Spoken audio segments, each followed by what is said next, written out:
La transition, colonel Assimi Goïta a pris une décision importante en accordant sa grâce aux 49 soldats ivoiriens. Ce sont les propos du ministre togolais des Affaires étrangères, Robert Dussé, qui a été reçu par le colonel Assimi Goïta, à qui il a transmis les remerciements du président de la République du Togo, Faure Gnassingbé, non moins facilitateur dans le dossier ivoirien qui a connu un dénouement heureux.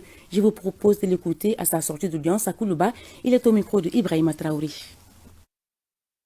Je suis venu porter un message de remerciement du président Faure Gnassingbé au président Assimi Goïta après la libération des 46 soldats ivoiriens. Comme vous le saviez, le président Assimi Goïta a pris une décision importante par la grâce présidentielle et le président Faure Gnassingbé est reconnaissant pour ses efforts faits qui ont contribué à maintenir la cohésion entre les peuples ivoiriens et maliens et surtout à maintenir la paix, la sécurité et l'entente dans la sous-région.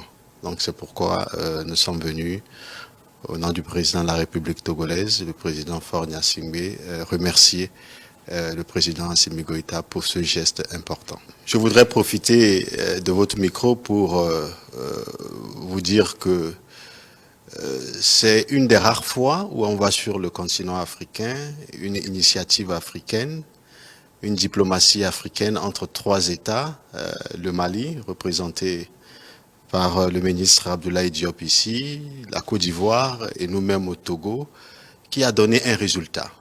Et que parfois, entre nous Africains, nous avions des solutions à nos problèmes.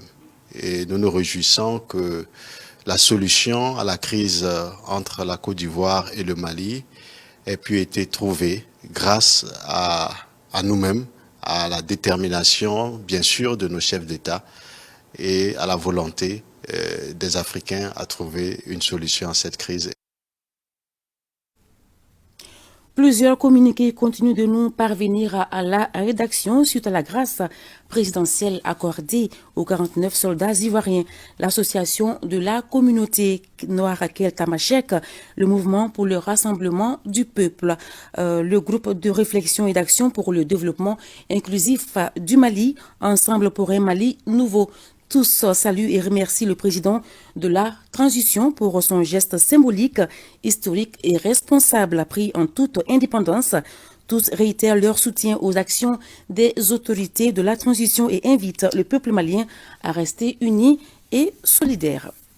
12 travailleurs de la présidence de la République ont fait valoir leur droit à la retraite. Une cérémonie à leur intention a été organisée cet après-midi. Les qualités humaines